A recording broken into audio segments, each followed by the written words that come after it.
சிவாய நம. திருச்சிற்றம்பலம். மறையுடையாய் தோளுடையாய் வாசடை மேல் வளரும் பிறையுடையாய் பிஞகனே என்றுனை பேசி நல்லார் குறையுடையாய் குற்றமுறாய் கொள்கையினால் உயர்ந்த நிறையுடையாய் இடகலையாய் நெடும் களம் நேயவனே. திருச்சிற்றம்பலம். அனைவருக்கும் வணக்கம். நம் தமிழ் உடன் இலக்கிய ஆராய்ச்சி மையம் சிங்கப்பூர் மற்றும் ஐயாரப்பர் திருமுறை மன்றம் திருவையாறு இணைந்து நடத்தும் மன்னிய சிவஞான் மொழி தருமாற்றம் 11ஆம் திருமுறை கருத்தரங்கத்தின் 15வது சிற்றிலக்கிய சிந்தனைக்குள் செல்ல இருக்கிறோம். இந்நிகழ்வுக்கு வருகை தந்திருக்கும் அனைவரையும் வருக வருக என்று வரவேற்கிறேன். நக்கீர தேவநாயனார் அருளிய காரெட்டு என்ற சிற்றிலக்கிய நூல்தனை நமக்கு பொருளோடு எடுத்து சொல்ல வருகை தந்திருப்பவர் சிவராஜலட்சுமி அம்மா அவர்கள். இவர் மாஸ்டர் ஆஃப் சயின்ஸ் பிஎட் பட்டதாரி. சிங்கை திருமுறை மாநாட்டுகளில் பேச்சு போட்டியில் பங்கு பெற்று 3 முறை முதல் பரிசு பெற்றுள்ளார்கள். சிங்கப்பூர் பாவை விழாவிலும் பங்கேற்று உரையாற்றிய பெருந்தகையார். பட்டிமன்றங்களிலும் பங்கெடுத்துள்ளார்கள். இத்தகைய சைவ ஆர்வலராக இருக்கும் அம்மா அவர்களை பேச வருமாறு அன்புடன் அழைக்கிறேன். திருச்சிற்றம்பலம். எங்கும் நீக்கமர நிறைந்திருக்கும் எல்லாம் வல்ல இறையாற்றலின் அருளாலும் என் குரு அருளாலும் என் தாய் தமிழின் திருவடியை வணங்கி மகிழ்கின்றேன். மன்னிய சிவன் யான் மொழி தரு மாற்றம் என்ற இந்த அற்புதமான 11ஆம் திருமுறை கருத்தரங்கிற்கு ஏற்பாடு செய்துள்ள நம் தமிழ் ஊரன் ஆராய்ச்சி மையம் சிங்கப்பூர் மற்றும் ஐயாரப்பர் திருமுறை மன்றம் திருவையாறு குழுவினருக்கும் திருமுறைகளை திக்கெட்டிலும் பரவச் செய்து கொண்டிருக்கும் முனைவர் ஐயா திரு கோப்ப நல்லசிவம் அவர்களுக்கும் திருமதி லாவண்யா அருள் அவர்களுக்கும் நன்றி கலந்த எனது வணக்கம்.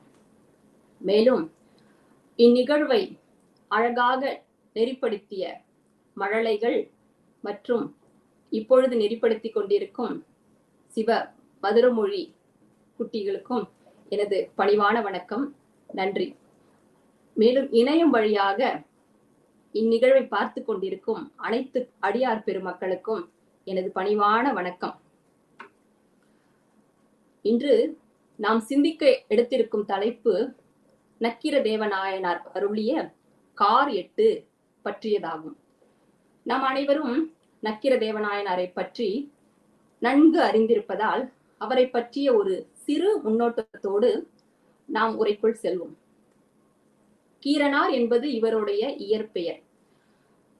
மதுரை கணக்காயனார் மகனார் நக்கீரனார் என்றும் அழைக்கப்படுகிறார். இந்த கீரனார் என்ற பெயருக்கு முன்பு ந என்ற சிறப்பு அடைச்சொல் எவ்வாறு வந்தது என்றால், பண்டைய காலங்களில் இந்த கல்வி கேள்விகளில் சிறந்து விளங்கிய நல்லிசை புலமை வாய்ந்த சான்றோர் பெருமக்களுக்கு இப்படிப்பட்ட ஒரு சிறப்பு அடைச்சொல் வழங்கும் வழக்கம் இருப்பதை நாம் பார்க்க முடிகின்றது. ஆகவே தான் கீரனார் நக்கீரனார் என்று வழங்கப்பட்டுள்ளார். அதுபோல பல புலவர்களையும் நாம் பார்க்கலாம். சங்க இலக்கியங்களில் நப்பூதனார், நப்பசலையார், நத்தத்தனார், நக்கண்ணையார் போன்ற பெயர்களும் இப்படிப்பட்ட இந்த சிறப்பு அடைச்சொல்லை கொண்டு திகழ்வதை நாம் காண முடிகின்றது. இது சங்க இலக்கியங்களில் இந்த காரெட்டு பாடலானது சங்க இலக்கியங்களில் சிற்றிலக்கிய வகையை சார்ந்தவையாக காணப்படுகின்றது. அதாவது 14 கீழ்கணக்கு நூல்களில் பாடல்களின் எண்ணிக்கையை கொண்டு நூலுக்கு பெயரிடும் ஒரு வழக்கம் இருப்பதை நாம் பார்க்க முடிகின்றது. பார்த்தோம் என்றால் கார் 40, இன்னா 40, இனியவை 40, தினைமாலை 150 போன்ற பல நூல்களை பார்க்கலாம். அவை எப்படி பெயரிடப்பட்டுள்ளது என்றால் அந்த நூல்களின் எண்ணிக்கையை கொண்டு, அதாவது பாடல்களின் எண்ணிக்கையை கொண்டு நூலுக்கு பெயரிடப்பட்டுள்ளது. அதுபோல இங்கு நக்கீரர் 8 பாடல்களை இயற்றியுள்ளதால் இதற்கு கார் 8 என்று பெயர் வழங்கப்பட்டுள்ளது. இந்த நூலானது 14 கீழ்கணக்கு நூல்களுள் ஒன்றான கார் 40 அந்த நூலோடு இது ஒப்பீடு செய்யப்படுகின்றது. எவ்வாறு என்றால், அந்த கார் 40 நூலானது உலகியல் வழி நின்று கார்காலத்தை வரவேற்பதாக பாடப்பட்டுள்ளது. ஆனால் நக்கீரனார் எழுதிய கார் 8 இறைவனின் அருள் வழி நின்று சிவபெருமானின் சடை, மிடறு போன்றவைகளை வருணிப்பதாக உள்ளது. இந்நூலுக்கு கார் 8 என்று பெயர் வைத்ததற்கான பொருளை பார்த்தோம் என்றால், கார் என்ற சொல்லுக்கு பல பொருள்கள் உள்ளன. அதாவது நிறைய பொருள் இருக்கு தமிழில். அவற்றில் சிலவற்றை பார்த்தால் கரியது, கருமேகம், கார்பருவம், இருள், அறிவு, மயக்கம், ஆராய்ச்சினம் போன்ற பல பொருள்கள், இன்னும் பல பொருள்கள் உள்ளன. இவற்றில் நக்கீரர் கார்மேகம், கார்பருவம் என்ற பொருளை எடுத்துக்கொண்டு பாடலை இயற்றியுள்ளதாக தெரிகின்றது. அதாவது இந்த கார்காலத்தில் தோன்றும் மின்னல்கள் பெருமானின் சடையாகவும், அங்கு தோன்றக்கூடிய அந்த கருமை இறைவனின் கண்டத்தை குறிப்பதாகவும் பாடல்கள் முழுவதும் தெரிகின்றது. அதோடு இல்லாமல் இந்த கார்காலம் என்று சொல்லப்படக்கூடிய அந்த கார்காலத்தில் இது அகத்திணை பாடலாகவும் சில சமயங்களில் பொருள் கொள்ளப்படுகின்றது. அதாவது தலைவனது பிரிந்து, அதாவது தலைவியை பிரிந்த தலைவனை எதிர்நோக்கி காத்திருக்கிறாள் தலைவி. அப்பொழுது தோழி சொல்கின்றாள், கார்காலம் வந்து விட்டது, கவலைப்படாதே, தலைவன் வந்து விடுவான் என்று ஆற்றுப்படுத்துவதாக உள்ள நடையிலும் இருப்பதையும் பார்க்கின்றோம். இந்த பாடல் முழுவதும் பார்த்தோம் என்றால் அந்த அகத்திணை பொருளும் வரும், அதோட இல்லாம நம்ம நக்கீரனாரோட அந்த வருணனையும் சேர்ந்து வரும். இதை நாம் அழகாக பொருள் பிரித்து பார்க்க வேண்டும். சரி, ஏன் நக்கீரர் 8 பாடல்களை மட்டும் இயற்ற வேண்டும்? நிறைய பாடல்களை எழுதியிருக்கலாம் அல்லவா? அப்படி என்று நமக்கு ஒரு கேள்வி எழலாம். அதற்கு இந்த 8 என்ற எண் எவ்வாறு சிறப்பு வாய்ந்தது என்பதை நாம் சற்று நோக்க வேண்டும். இன்சான் உடம்பிற்கு சிரசே பிரதானம் என்பார்கள். இந்த 8 என்ற எண்ணை தமிழில் எண் உருவாக எழுதும் பொழுது அது ஆ என்று சொல்லக்கூடிய உயிரெழுத்தில் ஆரம்பிக்கும். எழுத்துக்கள் எல்லாம் முதல் எழுத்தாக உள்ளது ஆ என்ற சொல்லாகும். அதுபோல மனித பிறப்பிலும் 8 என்ற 8ஆம் மாதம், அதாவது கருவில் உள்ள குழந்தை 8ஆம் மாதத்தில் இருப்பது ஒரு திருப்பு முனையாக சொல்லப்படுகின்றது. ஏனெனில் அப்பொழுதுதான் குழந்தை தலைகீழாக திரும்ப தொடங்கக்கூடிய ஒரு பருவம். அதனால தான் மணிவாசக பெருமான் சொல்கிறார், 8 திங்களில் கட்டமும் பிழைத்தும் என்று பாடுகிறார். இந்த 8ஆம் எண் யோகத்திற்கும் உரியதாக கூறப்படுகின்றது. எப்படி என்றால், யோகம் என்றால் இணைதல், ஒன்றுபடுதல் என்று பொருள். அதாவது தவ முனிவர்கள் தவமேற்றி அட்டாங்க யோகம் என்ற சொல்லப்படக்கூடிய படிநிலைகளை கடந்து அட்டமா சித்திகளை பெறுவதாக பெறுகிறார்கள்.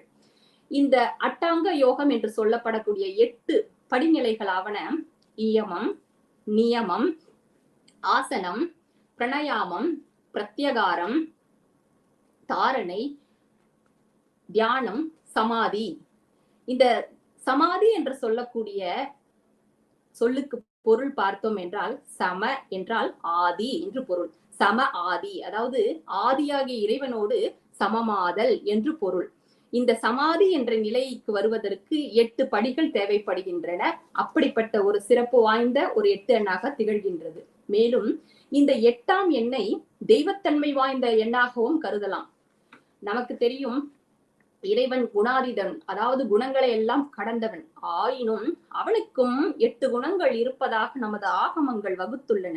அவையாவன தன் வயத்தனாதல், தூய உடம்பினாதல், முற்றும் உணர்தல், இயல்பாகவே பாசங்களில் இருந்து விடுபடுதல், நீங்குதல், பேரருள் உடைமை, முடிவில் ஆற்றல் உடைமை, வரம்பில் இன்பம் உடைமை, இயற்கை உணர்வினன் ஆதல் போன்ற 8 குணங்கள் கொண்டதாக நமது ஆகமங்கள் கூறுகின்றன.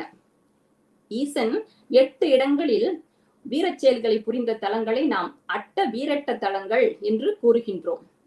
அப்பர் பெருமானும் 8ஆம் எண்ணுக்கு இறைவனோடு தொடர்பு படுத்துகிறார். 4ஆம் திருமுறையில் உள்ள பாடலை பார்த்தோம் என்றால், 8 கொலாம் அவர் ஈரில் பெருங்குணம், 8 கொலாம் அவர் சூடுமீன மலர், 8 கொலாம் தோள் இணையாவன, 8 கொலாம் திசை ஆக்கினதாமே என்கின்றார். 5ஆம் திருமுறையிலும் இதற்கு மேலும் வலு சேர்க்கிறார். எப்படி? 8 மூர்த்தியாய் நின்று இயலும் தொழில், 8 வான்குணத்து ஈசன் எம்மான் தனை, 8 மூர்த்தியும் எம் இறை எம்முளே எட்டு மூர்த்தியும் எம்முள்ளே ஒடுங்குமே என்று இறைவனுக்கு 8 மூர்த்தி வடிவங்கள் இருப்பதாக கூறுகின்றார். அந்த 8 மூர்த்தி வடிவங்கள் என்று சொல்லப்படக்கூடியது பஞ்சபூதங்களான 5 மற்றும் சூரியன், சந்திரன், ஆன்மா ஆகியவை இறைவனின் 8 மூர்த்தி வடிவங்களாக சொல்லப்படுகின்றது. வள்ளுவரும் கடவுள் வாழ்த்தில் இறைவனை 8 குணங்கள் கொண்டவனாகவே கூறுகின்றார். கோளில் பொறியின் குணமிலவே என் குணத்தான் தாளை வணங்கா தலை என்று கூறுகின்றார். சரி, இப்பொழுது இவ்வளவு சிறப்பு வாய்ந்த 8க்கு இன்னும் சிறப்புகள் இருக்கின்றன. இப்படி சிறப்பு வாய்ந்ததால் தான் நக்கீரதேவ நாயனார் 8 பாடல்களில் தன் கருத்தை சொல்லியுள்ளார். இப்பொழுது நக்கீரதேவ நாயனார் கார்காலத்தில் கார்மேகத்தை பார்க்கிறார். அங்கு மின்னல் வெட்டுகின்றது. அந்த மின்னலை பார்க்கும் பொழுது சிவபெருமானின் சடை போல தோன்றுகின்றது.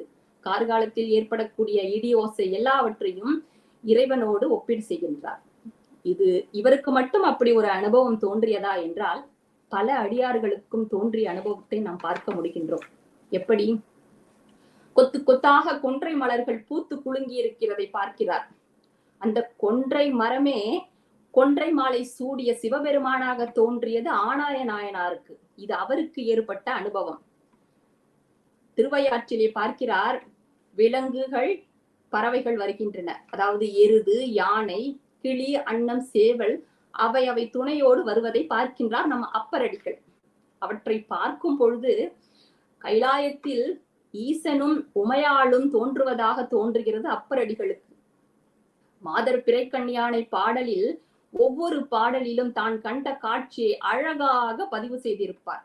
யாதும் சுவடு படாமல் ஐயாறு அடைகின்ற போது காதன் மடப்பிடியோடும் களிறு வருவன கண்டேன் என்று அற்புதமாக ஒவ்வொரு காட்சியையும் ஒவ்வொரு பாடலில் நம் அப்பரடிகள் விளக்கியிருப்பார். இன்னொருவரும் இருக்கிறார். அவர் யார் என்றால், உவர்மண் சுவந்து வருகிறான் ஒரு வண்ணான். அவன் மேல் அந்த உவர்மண்ணால் ஒரு வெள்ளை கோலத்தில் காட்சி அளிக்கின்றது. யானையிலிருந்து பார்க்கிறார் நம் சேரமான் பெருமாள். அவருக்கு திருவெண்ணீரு அணிந்திருப்பதாகவே தோன்ற ஒரு சிவனடியாராக தோன்றியது. இது அவருக்கு ஏற்பட்ட அனுபவம். இப்படி மனம் மெய் மொழிகளில் சதா சர்வ காலமும் சதாசிவனை நினைத்துக் கொண்டிருக்கும் அடியார் பெருமக்களுக்கு இறைவனே சித்தம் முழுவதும் இறை சிந்தனையில் இருப்பதால் பார்க்கும் இடங்களில் எல்லாம் இறைவனின் பிரதிபலிப்பாகவே சிவரூபமாகவே தோன்றியிருப்பதில் எந்தவித வியப்பும் இல்லை என்றே தோன்றுகின்றது. ஆகவே தான் சித்தம் முழுதும் இறைவனை தேக்கி வைத்திருப்பதால் தான் நம் நம்பி ஆரூரன் சொல்கின்றார், சித்தத்தே சிவன் பாலை வைத்தார்க்கும் அடியேன் என்கின்றார். நம் பாரதியாரும் சொல்கின்றார், காக்கை சிறகினிலே நந்தலாலா நின்றன் கரிய நிறம் தோன்றுதையே நந்தலாலா, பார்க்கும் மரங்கள் எல்லாம் நந்தலாலா நின்றன் பச்சை நிறம் தோன்றுதையே நந்தலாலா என்கின்றார். இப்படி மனம் மெய் மொழிகளில் இறைவனை பற்றி நினைத்துக் கொண்டிருப்பவர்களுக்கு எல்லாமுமாக இறைவனாகவே தோன்றியது. நமக்கும் அப்படி தோன்றி இருக்குமா அப்படின்றால் ஏதாவது எப்பயாவது தோன்றும். யாரையாவது நினைத்து கொண்டே இருப்போம். அப்பொழுது எதிரில் வேற யாராவது இருப்பாங்க. அப்ப நம்ம யாரை நினைச்சோமோ அவங்க பேரே நம்ம வாயை தவறி வருவதோ நம்ம அழைப்பதை பார்த்திருக்கும். இப்படி நமக்கும் ஏதோ ஒரு இடங்களில் இது போன்ற அனுபவம் ஏற்பட்டிருக்கும். அது போல அப்பரடிகளுக்கு அனுபவம் ஏற்பட்டுள்ளது. நக்கீரதேவ நாயனாருக்கு அனுபவம் ஏற்பட்டுள்ளது. மேலும் இங்கு உள்ள பாடல்களை பார்க்கின்றோம். இந்த பாடல்கள் கார்8 பாடலானது எதிர்நிலை ஓமம் என்று சொல்லக்கூடிய அந்த இலக்கண நயத்தில் உள்ளது.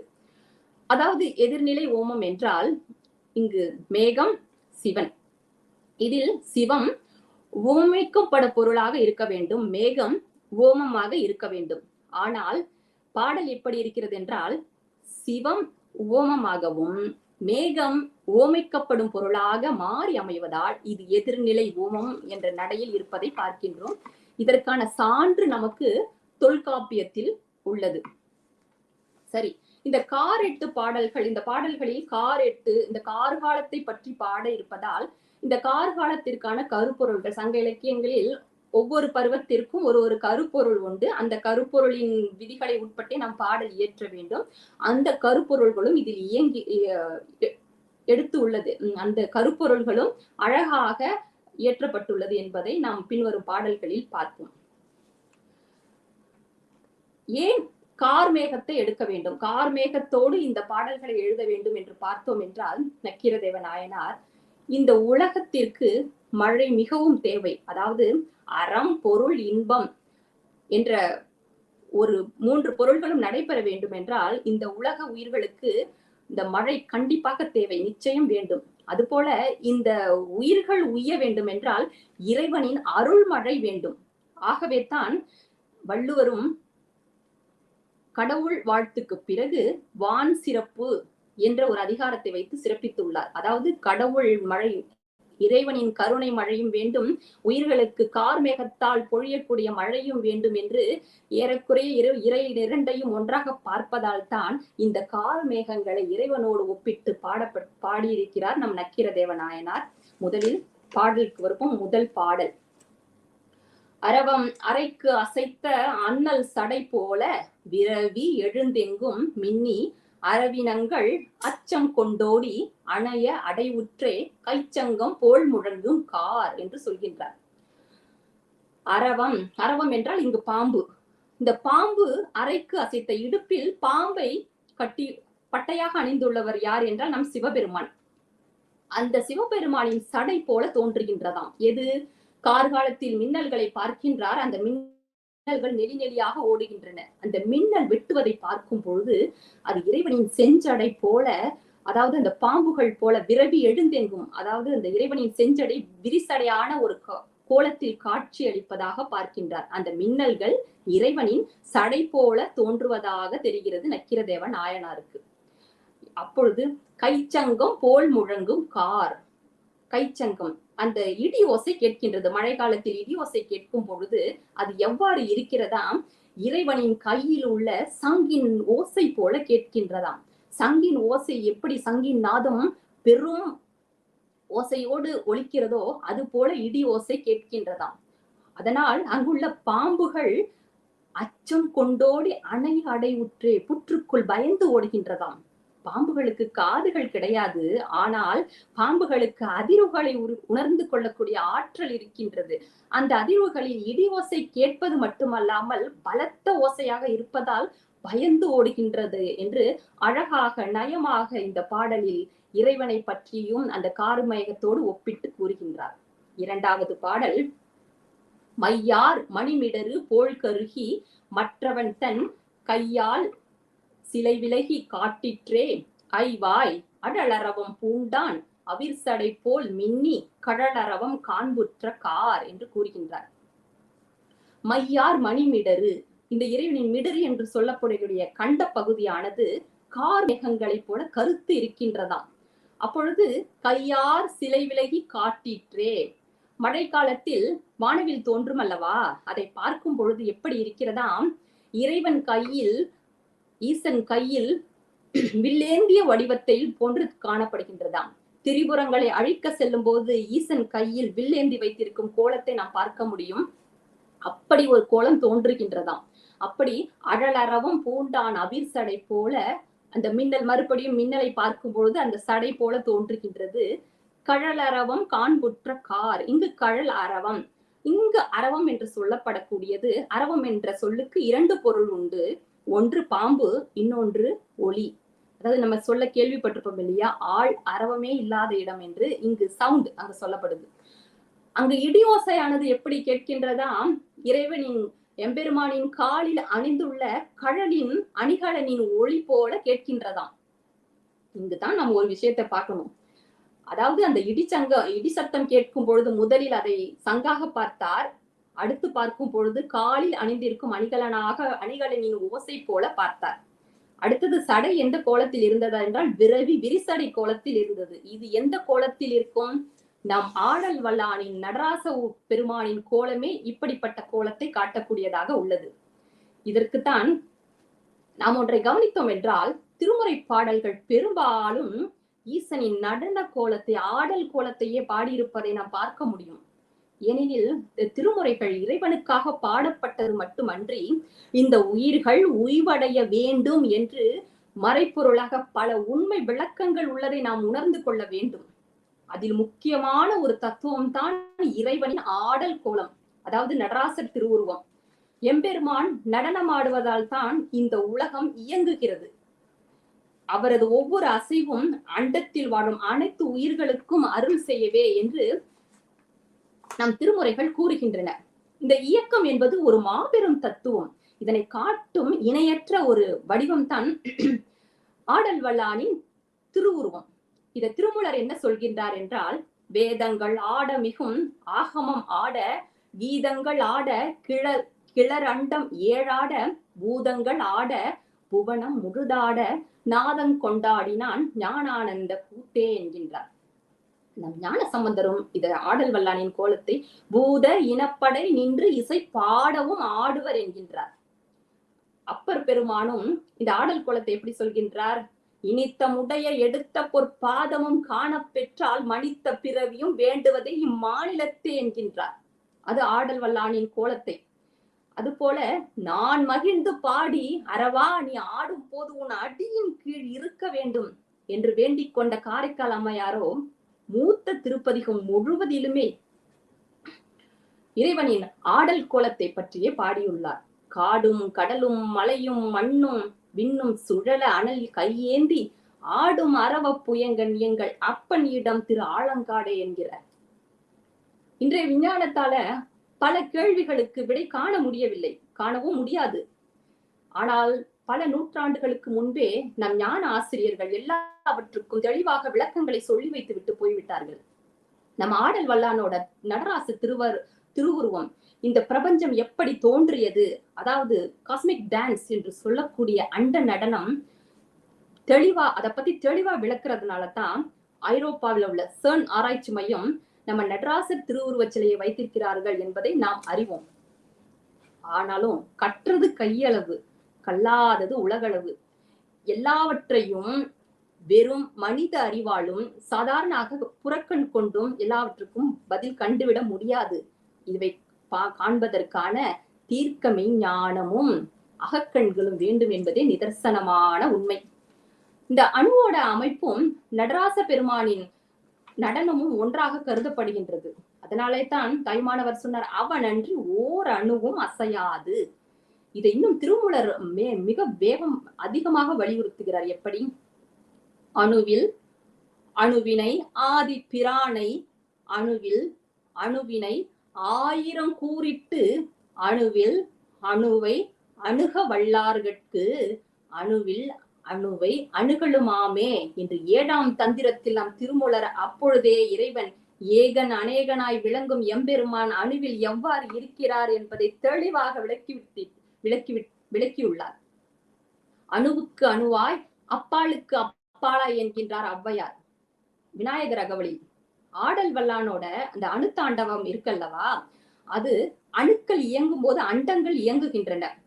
இந்த அணுவின் அமைப்பும் நம்ம நடராச பெருமானின் அமைப்பும் ஒன்றாக இருப்பதாக ஒப்பீடு செய்யப்பட்டுள்ளது. இப்படி முக்கியத்துவம் வாய்ந்ததால்தான் இந்த தத்துவத்தை சொல்லும் பொருட்டுதான் அதை பார்க்கும் பொழுது நக்கீரதேவ நாயனார் அந்த கார் மேகங்களிடையே இறைவனின் ஆடல் கோலத்தையே பார்த்துள்ளார் என்று புரிகின்றது. 3வது பாடல், ஆலமர் கண்டத்து அரண்தன் மணிமிடரும் கோல குழற் சடையும் கொள்ளேறும் போல இருண்டொன்று மின் தோன்றி அம்பொன்று அவ்வானம் கருண்டொன்று கூடுதலின் கார் என்று சொல்கின்றார். ஆலமர் கண்டத்து அரண், யார் ஆலமரத்துக்கு அடியில் இருப்பார்கள்? நம் குருவாகிய நம் ஈசன் குரு வடிவில் ஆலமரத்துக்கு அடியில் அமர்ந்திருக்கிறார். மணிமிடரும், அவரோட மணிமிடரு போல அந்த கார்மேகம் எப்படி தோன்றுகின்றதாம், அவரது கண்டம் போல கருத்த கண்டம் போல தோன்றுகின்றதாம். கோல குழற் சடையும், கோல குழற் சடை, அந்த சடை எவ்வாறு இருக்கின்றது?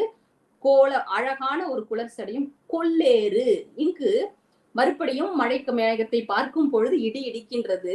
அந்த இடி இடிக்கும் பொழுது அந்த இடி ஓசை எவ்வாறு கேட்கின்றது? கொல் ஏறு, ஏறு என்றால் காளை, அதாவது சிவபெருமானின் வாகனமான காளை வடிவில் காளை வேகமாக சீறி பாய்ந்து ஆக்ரோஷமாக வரும் பொழுது ஒரு சத்தம் இருக்குமே, அது போல உருமிக் கொண்டு வருகிறதாம். இந்த இடி ஓசையை கேட்கும் பொழுது அவருக்கு கொல்லேறு போல தோன்றுகின்றது.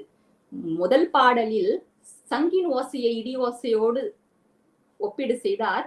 2ஆம் பாடலில் காலில் ஒலித்த அணிகளின் ஓசையாக ஒப்பீடு செய்தார். 3ஆம் பாடலில் இந்த இடி ஓசையானது கொல்லேறு போல இருக்கின்றது என்று கூறுகின்றார். அதாவது கழுத்து போல இருண்டு, சடை போல மின்னி, ஏறு போல தோன்றி என்று நாம் நிரல் நிறையாக இந்த பாடலை நாம் பொருள் கொள்ள வேண்டும்.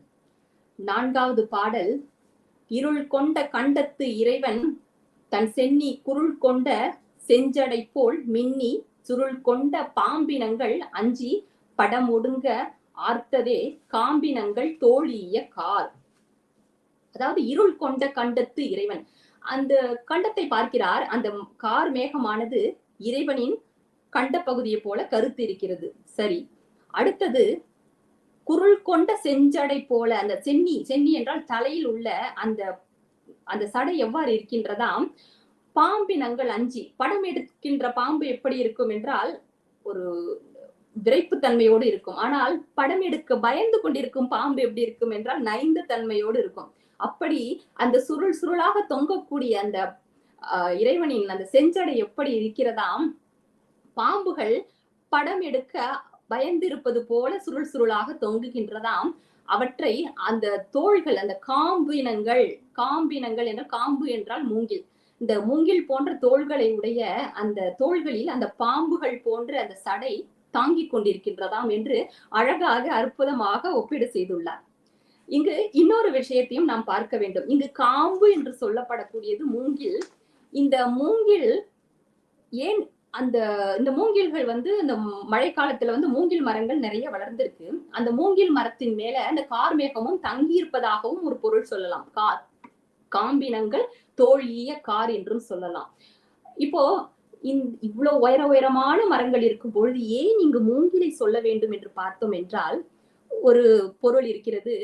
வேதங்கள் ஈசனை வழிபடுவதற்காக மூங்கிலின் வடிவில் இருந்ததாக ஒரு ஐதீகம் சொல்லப்படுகின்றது. அதனாலே இங்கு மூங்கில் பயன்படுத்தப்பட்டுள்ளது என்று பொருள் கொள்ளலாம். திருப்பாசூர், திருநெல்வேலி, திருவெண்ணெய்நல்லூர், திருவேட்களம் முதலிய தலங்களில் மூங்கில் தலமரமாக இருப்பதை நாம் காணுகிறோம்.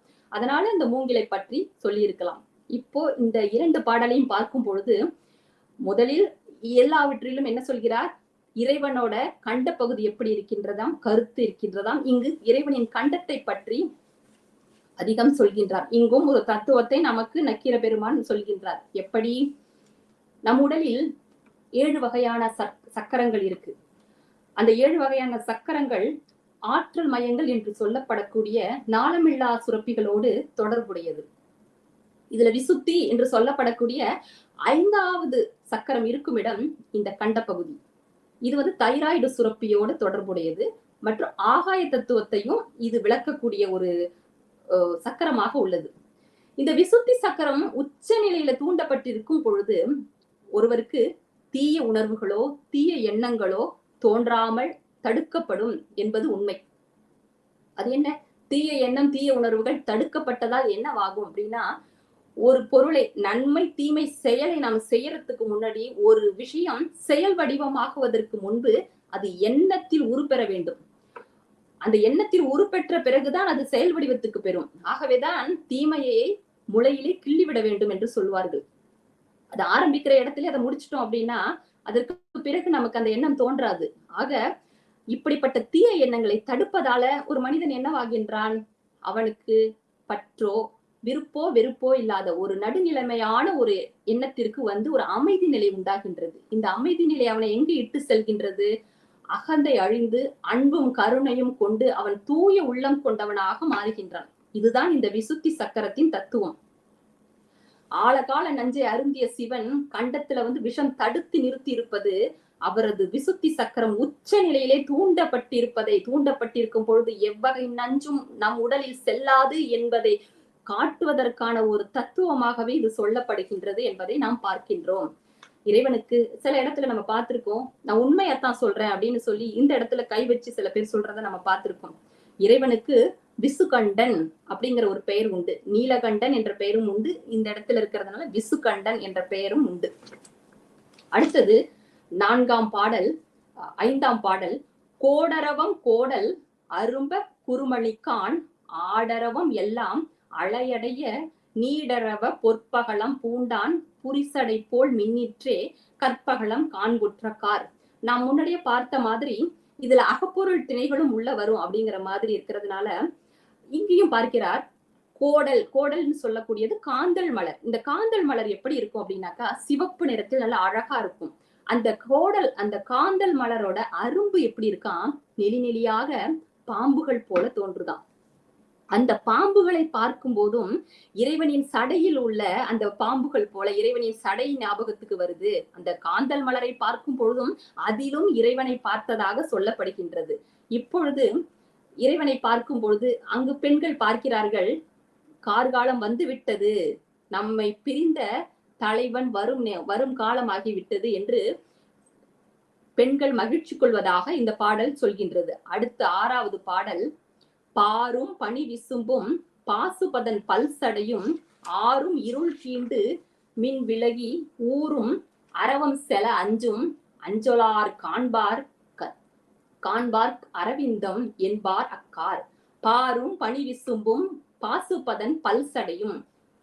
அதாவது பார் என்று சொல்லப்படக்கூடியது இந்த நிலத்தின் கீழ் உள்ள கீழ்ப்பகுதியான பாதாளம் என்று சொல்லப்படக்கூடியது. இந்த பாதாளம் பனி விசும்பு, பனி என்றால் குளிர்ச்சி பொருந்திய, விசும்பு என்றால் ஆகாயம், அண்டம்.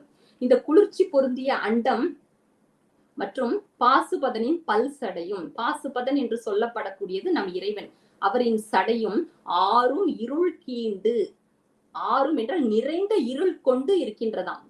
இப்படிப்பட்ட இருள் நிரம்பி இருக்கின்றது. எங்கெங்கு பாதாளம் என்று சொல்லப்படக்கூடிய பார், பனி விசும்பும் குளிர்ச்சி பொருந்திய அண்டம். மற்றும் எப்படி குளிர்ச்சி பொருந்திய அண்டம் என்றால் எங்கெல்லாம் வெளிச்சம் இருக்கிறதோ அங்கெல்லாம் வெப்பம் இருக்கும். ஆக வெப்பம் வெளிச்சம் எல்லாவற்றையும் கடந்த ஒரு இடம் அண்டத்தில் உள்ளது. அந்த இடம் எப்படி இருக்கிறதாம், இருள் சூழ்ந்து இருக்கின்றதாம். அது போல பாசுபதன் பல்சடையும் ஆறும் இருள் கீண்டு மின் விலகி ஊரும் அரவம் செல அஞ்சும். இப்படிப்பட்ட கருமையான கார்காலம் வந்து விட்டது என்று தோழி இப்பொழுது அகப்பொருள் உள்ள வருகிறது. அங்கிருந்து பார்க்கிறாள், அடடா நல்ல இருட்டி விட்டது, நம்மை பிரிந்த தலைவன் வந்து விடுவான், அதனால் நாம் மகிழ்ச்சியாக இருக்கலாம் என்று தலைவி மகிழ்வதாக சொல்லப்படுகின்றது. இங்கு தலைவன் என்று சொல்லப்படக்கூடியது இறைவன்.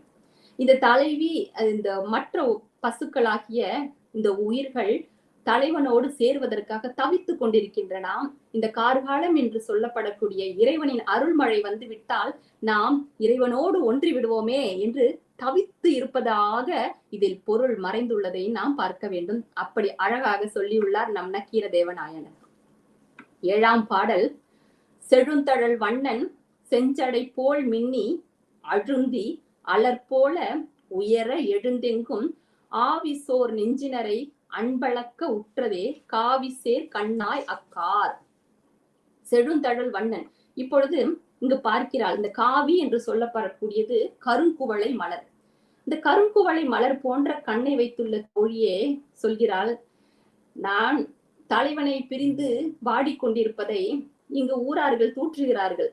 இங்கு அலர் என்று சொல்லப்படக்கூடியது நல்ல அழகான வார்த்தை. இந்த அலர் என்பது சங்க இலக்கியங்களில் அலர், அம்பல் என்று 2 வார்த்தைகள் சொல்லப்படுது. அலர் என்றால் புறம் கூறுதல். இந்த கிசு கிசுன்னு இப்ப சொல்லக்கூடிய அந்த ஒரு வார்த்தை அலர் என்று அப்ப சொல்லப்படுது. கிசு கிசுல 2 வகை, அதாவது இந்த அலர்ல 2 வகை இருக்கு. அம்பல் என்றால் பட்டும் படாம அவர்களை பத்தி ஒரு புறம் கூறுதல். அலர் என்றால் காட்டு தீ போல பரவுது. அது எப்படி இருக்காம், செழுந்தழல் வண்ணன் செஞ்சடை போல, எப்படி அடிமுடி காணாத அளவுக்கு அவர் சோதியா நின்னார் அல்லவா, அந்த அளவுக்கு காட்டு தீ போல நான் தலைவனை பிரிந்து வாடுகிறேன் என்று ஊரார் என்னை பழி தூற்றுகிறார்கள். அவர்கள் தூற்றட்டும், ஆவிசோர் நெஞ்சினரே, எனது உயிர் போகாமல் நான் என் தலைவன் வருவதை நான் பார்த்து கொண்டிருக்கிறேன், வருவார், நிச்சயம் வருவார், அவருடன் நான் சேர்வேன் என்று தோழிக்கு சொல்வதாக இப்பாடல் சொல்கின்றது. அதாவது இந்த உயிர்கள் தலைவனின், அதாவது தலைவனான இறைவனிடம் சேர்வதற்காக காத்து கொண்டிருப்பதாக பொருள் எடுத்துக்கொள்ள வேண்டும். அடுத்து காந்தல் 8ஆம் பாடல் மற்றும் நிறைவு பாடல். காந்தல் மலர கமழ் கொன்றை பொன் சொரிய பூந்தளவம் ஆற புகுந்தின்றே ஏந்தோழி சேர் அண்டம் போல மீதிருண்ட ஆதியான் ஆய்மணி சேர் கண்டம் போல் மீதிருண்ட கார். காந்தல் மலர, காந்தல் மலர் நமக்கு தெரியும் எப்படி இருந்தது, சிவப்பு நிறத்தில் இருந்தது என்று பார்த்தோம். கமழ் கொன்றை. கமழ் என்றால் வாசனை வீசக்கூடிய அந்த கொன்றை மலர் எவ்வாறு இருக்கும் என்றால் பொன்னிறத்தில் இருக்கக்கூடிய கொன்றை மலர்கள். பூந்தளவம், தளவம் என்றால் இங்கு முல்லை மலர்கள். முல்லை மலர் வெள்ளை நிறத்தில் இருக்கும். இப்படி காந்தல், கொன்றை, முல்லை மலர் இந்த கார்காலத்திற்கு அழகு சேர்க்கின்றதாம். மஞ்சள், சிவப்பு, வெள்ளை நிறங்களில் அழகு சேர்க்கின்றன வாசனையோடு. அதை பார்க்கும் பொழுது எப்படி இருக்கின்றதாம், அந்த கார்காலத்தில் அந்த கண்டத்தோடு அந்த இறைவனை கருமேனியில் அந்த அழகிய மாலைகள் சூடியது போல, அழகிய ஆபரணங்களை சூடியது போல தோன்றுதான். நம்ம இந்த பருவ காலங்களை பற்றி படிக்கணும்னா சங்க இலக்கியங்களை பற்றி படிக்கணும். ரொம்ப அழகா இருக்கும். ஒவ்வொரு அந்த கார்கால வர்ணனை எல்லாம் ரொம்ப அழகாகவும், ஒவ்வொரு நிலத்தில எப்படி நம் முன்னோர்கள் வாழ்ந்தார்கள் என்ற வர்ணனையை பார்க்கும் பொழுது கட்டாயம் நமக்கு அந்த காட்சி வர்ணனையா நம்ம கண் முன்னால விரிவதை எல்லாரும் உணரலாம். அது படித்து நம்ம அந்த இன்பத்தை நம்ம படிப்பவர்களுக்கு மட்டுமே அது உணரக்கூடிய ஒன்று. கட்டாயம் நம்ம சங்க இலக்கியம் படிக்கணும். நம்ம பின்வரும் தலைமுறையினருக்கும் அதை சொல்லணும். இத நெடுநல் வாடையில நம்ம நக்கீரனாரும் சொல்லியிருப்பார். இந்த மாலை காலத்துல இந்த கார்காலம் எப்படி இருந்ததுங்கிறது சொல்லியிருப்பார். பார்த்தோம்னா இப்போ அந்த காலத்துல கதிரவனை வைத்துதான் நம் காலம் கணித்தார்கள். ஆனா அந்த அடைமழை காலம் என்று சொல்லப்படக்கூடிய நேரத்துல நம்ம செங்கதிர், அந்த கதிரோன், அந்த கதிரவனின் வருகை இருக்காது. ரொம்ப இருட்டா இருக்க வேண்டிய நேரத்துல கடிகாரம் வேலை செய்யாது, கடிகாரம் கிடையாது, சூரியனை வைத்து பொழுதை கணிக்க முடியாது. அப்படிப்பட்ட நேரங்களில் எப்படி கணித்தார்களாம் பெண்கள், இந்த பிச்சிப்பூ என்று சொல்லக்கூடிய மாலை நேரத்தில் மலரக்கூடிய மலர்களை அரும்பாக பறிப்பார்களாம். பறித்து அதை நாழிகை என்று சொல்லக்கூடிய வட்டிலில் போட்டு விடுவார்களாம். போட்டு வைத்து விட்டால் அது அந்த மாலை நேரம் வரும் பொழுது, அந்த இயற்கை அந்த மாலை நேரம் வரும் பொழுது அது மலர துவங்குமாம். அப்பொழுது அட மாலை நேரம் வந்து விட்டது என்று விளக்கேற்றி வழிபட்டார்கள் என்று நெடுநெல் வாடையில் நம் நக்கீரதேவ நாயனார் மாலை காலத்தில் உள்ள குறிப்பை அழகாக சொல்லுகிறார். அப்படி கார்காலம் அப்படி ஒரு அழகான ஒரு காலமாக காட்டப்பட்டுள்ளது. இப்பொழுது காந்தல் மலர் கமழ் கொன்றை பொன் சொரிய பூந்தளவம் ஆற புகுந்தின்றே ஏந்தொழி சேர் அண்டம் போல மீதிருண்ட ஆதியான் ஆய்மணி சேர் கண்டம் போல் மீதிருண்ட கார். அண்டம் போல மீதிருண்ட ஆதியான். அது என்ன இருண்ட ஆதியான்? இறைவனை நாம் சோதி வடிவானவன் என்று அல்லவா நாம் பார்த்தோம். இங்க என்ன இருண்ட ஆதியான் என்று கூறுகின்றார் என்றால், இதற்கு நாம் மணிவாசக பெருமானை துணைக்கு அழைக்க வேண்டும்.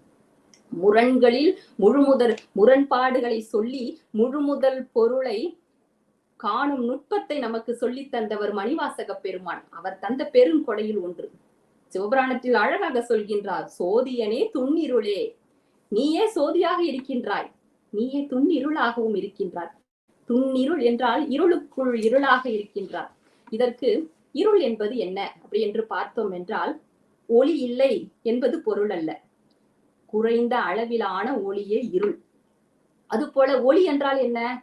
இருள் இல்லை என்பது பொருள் அல்ல. குறைந்த அளவிலான இருளே ஒளி. இந்த இரண்டு விஷயங்களிலும் என்ன இருக்கு அப்படின்னு பார்த்தோம்னா, இல்லாமைக்குள் இருப்பு இருக்கின்றது. இந்த இல்லாமைக்குள் இல்லை என்பதை காட்டுவது இருக்கு அப்படிங்கிறத நம்ம ரிக் வேதத்துல நாசாதிய சுக்தம் என்று சொல்லப்படக்கூடிய 129வது பாடல் அழகாக சொல்லுது. உலகின் புதிய தொடக்கம் நிகழும் வரையில் இருளே இருளுக்குள் உறைந்து காணப்பட்டது.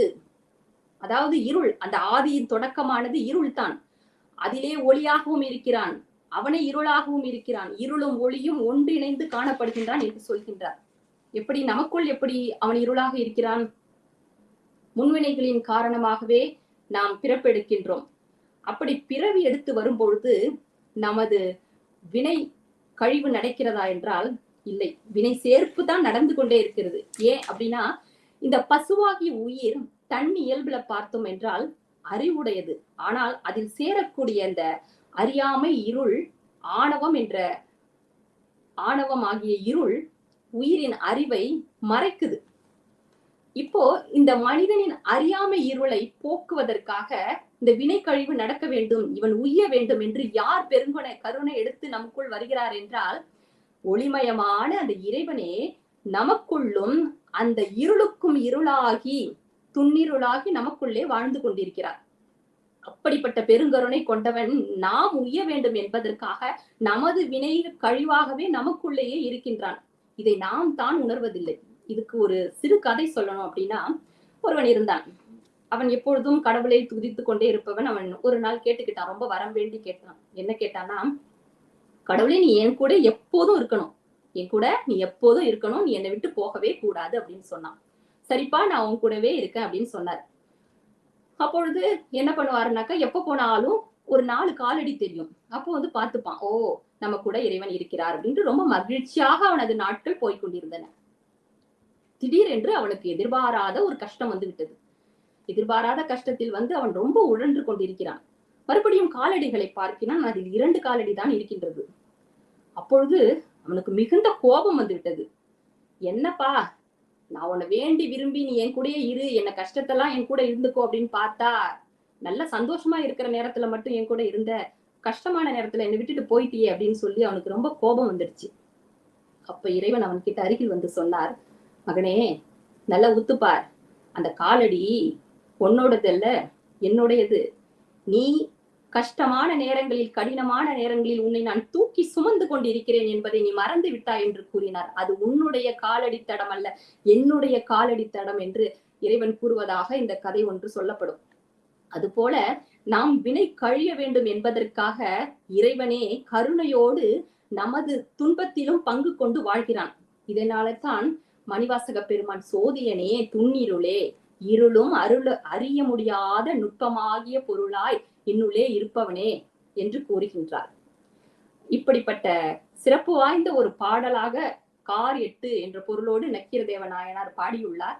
இதே மாதிரி பாடல் திருவம்பாவையில 16வது பாடலில் மின்னி கடலை சுருக்கி அந்த பாடல் தொடங்கும் வரிகளை உடைய பாடலையும் பார்க்கலாம்.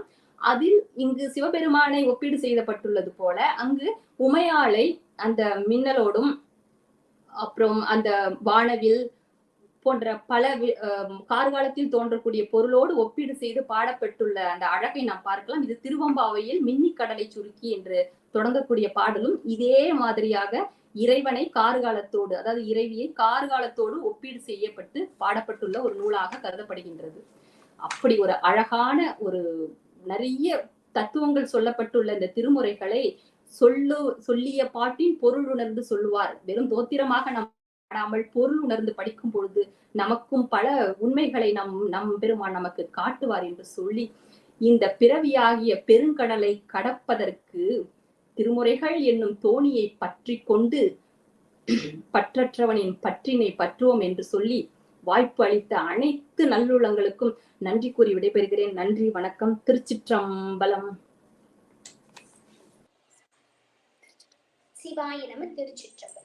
ஆஹா, 8க்கு இத்தனை சிறப்புகளா? இறைவன் குணங்கள் 8, இறைவன் வடிவங்கள் 8, அட்டமா சித்திகள் 8, வீடட்ட தலங்கள் 8. இதே மாதிரி சொல்லிக்கொண்டே போலாம். நன்றி அம்மா. அடுத்த முறை மழை மேகம் பார்த்தாலும் எங்களுக்கு சிவபெருமான் நினைவுதான் வரும். அந்த அளவுக்கு ஒரு அற்புத உரை. கார் 8 மட்டுமல்ல, இனிமேல் கார் 40 என்றாலும் சிவம்தான் மனதில் நிற்கும். மிகுந்த நன்றிகள் அம்மா.